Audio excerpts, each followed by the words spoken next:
Well, thank you, Nisar. And finally, our last speaker of the panel, Dr. Kaisar Bangali, a Pakistan-famed economist.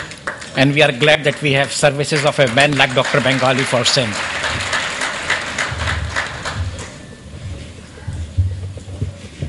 Thank you, Dr. Walid Sheikh and Dr. Javed Lagari. Distinguished ladies and gentlemen, Dr. Lagari, I'll take 2 minutes extra to say something that is not directly related to the subject.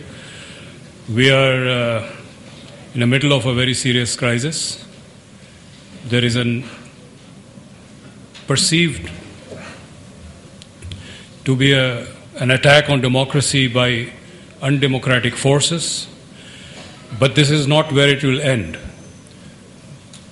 It will begin once these forces succeed. They will attack the 18th Amendment and the 7th NFC award. There are already powerful individuals in Islamabad and some in Lahore as well who say that this 18th Amendment and the 7th NFC were big blunders that Pakistan has made and need to be reversed. The process of reversing some of the gains of the 7th NFC has already begun. I was a member of the 7th NFC which gave the award. I am also a member of the 8th NFC. And the first meeting of the 8th NFC held on 16 December last year, item number 2 was to give GST services back to FBR. We are resisting that, but we need all the support from all of you to keep these gains of political autonomy through the 18th Amendment and fiscal autonomy through the NFC award intact. Why is this important to our topic? Autonomy is important if Sindh is to make its own decisions, and education is one such area. Yes, I think rightly said, education has always been a provincial subject, but because provincial governments were politically hamstrung, they have not made decisions that they could have made. This is not to say that they are very dynamic and alert and up to the task of making the right decisions. There are still the same vested interests controlling education that they did for 60 years, and they are opposing all kinds of reforms. These vested interests are right at the top and right at the bottom. Even primary school teachers are resisting reform.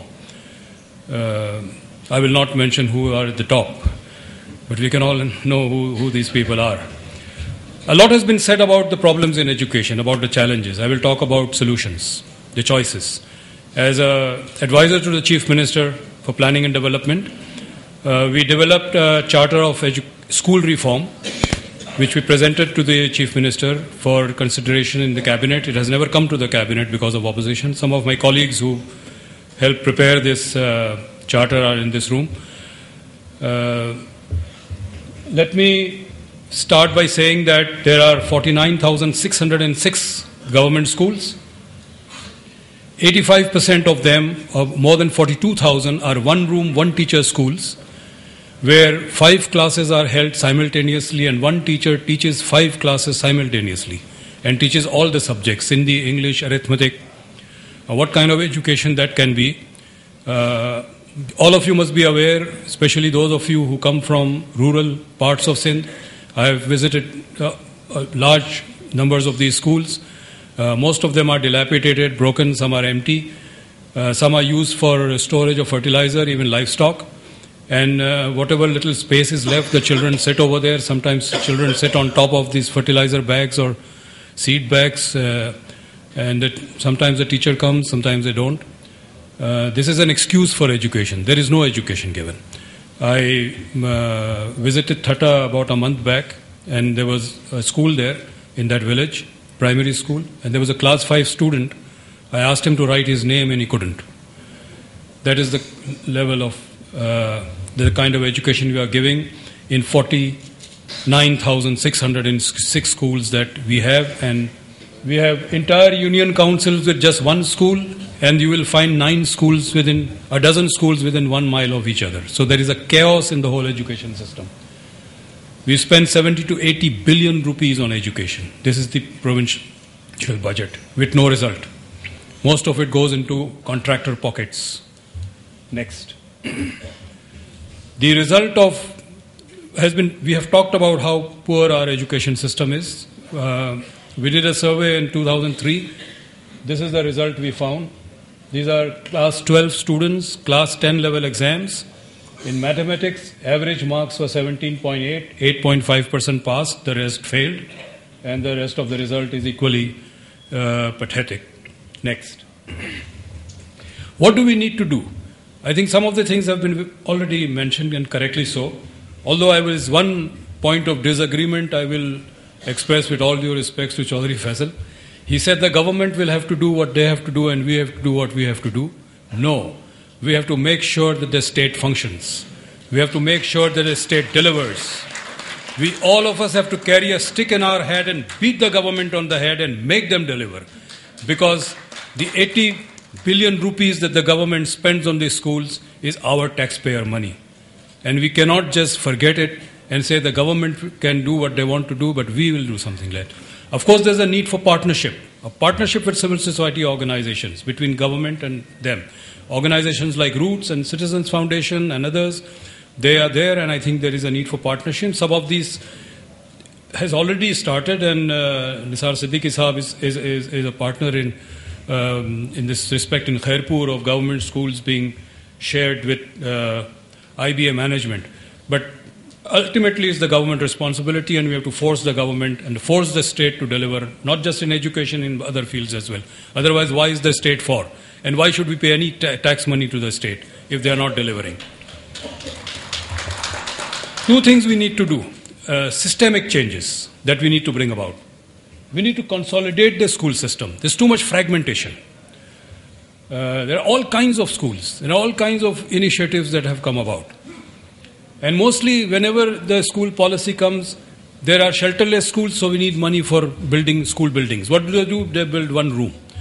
Then you need money for rehabilitation of schools. I looked through the annual development plan for many, many years, and there is an endless flow of money into rehabilitation of schools, and it is never complete. First, the roof is leaking, then the tap is leaking, then the chair is broken, the door is broken, and the window is broken, and it goes on and on and on, but there is no education. We have to stop this. We have to consolidate this system. Secondly, the fiscal structure there is no reward for the political system to invest in education.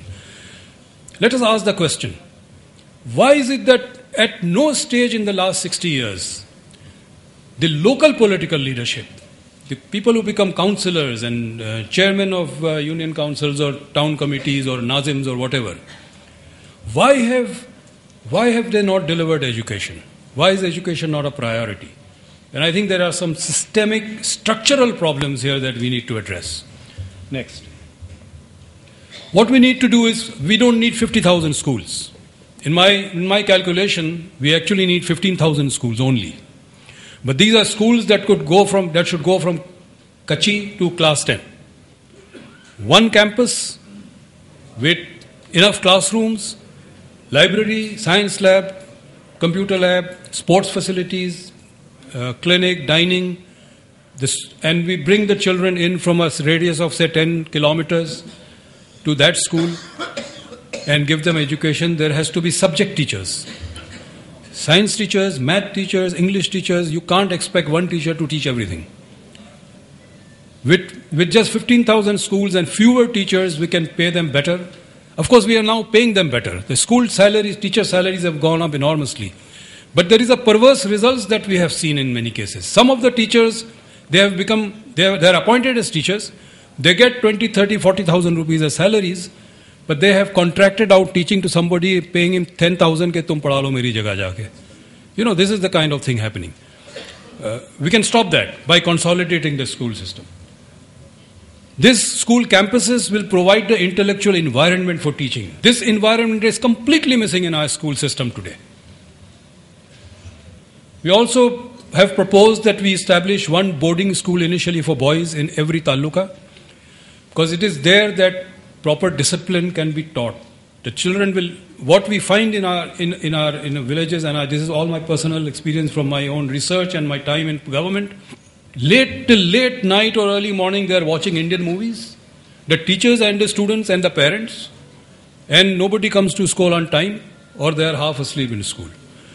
Boarding schools, we will have children waking up at a particular time, studying at a particular time, doing their homework, playing their games, and going to sleep at a particular time. You will create a kind of discipline that is not there currently in the school system that we are creating. Next. Now, this is where the crux lies.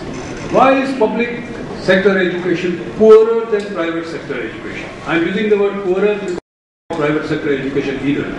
The quality is actually quite pathetic. This just happens to be better than public sector education. But why is it better? Because the principal is autonomous. And the principal is the key to running a school. In the private sector, teachers who don't teach are fired.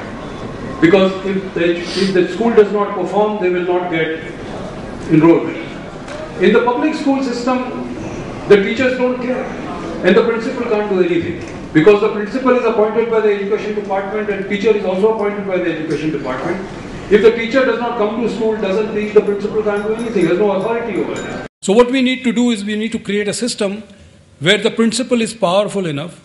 He has the power to fire teachers, surrender teachers, use bureaucratic language. This is the beginning of the reform that we have to make. Next.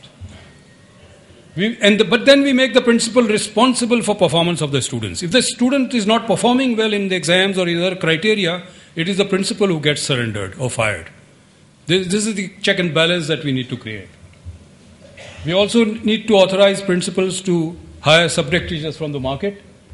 And this, rather than monitor attendance of teachers or students and spend money on it, the principal will just make sure that the teachers teach. Otherwise, the principal gets fired. And you don't need to create a whole mechanism of enforcement and monitoring and evaluation of that. You create a built-in system of performance. Next. Of course, the performance standards have to be defined. We've already done that. And in Khairpur, that is being implemented. And there is a need for one exam across the province that will then determine which schools are performing and which schools are not performing. Because if you leave it to the school, they will rig the exams. Next. Also, cluster schools can be given to, cluster of schools can be given to NGOs. I think we've already made a beginning with IBA, with another NGO in Khairpur. Next. Now, this is where the political will has to be created. We have an NFC and we have a PFC, which is the Provincial Finance Commission Award, which allocates money to the districts. We need to create a criteria in the PFC award that gives money to districts based on educational performance. Districts that do better will get more money. And this will incentivize the local district level politicians to make sure that schools perform. Make sure that they don't recommend teachers who are their favorites and not able to teach. This is a kind of incentive structure that we need to create. Next. Last, there is a perverse incentive in education. All teachers are used as election officers. All local politicians want their people to be teachers because they can then use those teachers as election officers to rig the elections in their favor.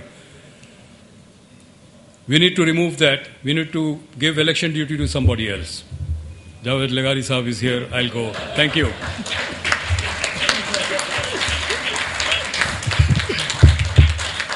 I'm Dr. Bangali's former boss, so I have a right to tell him time up.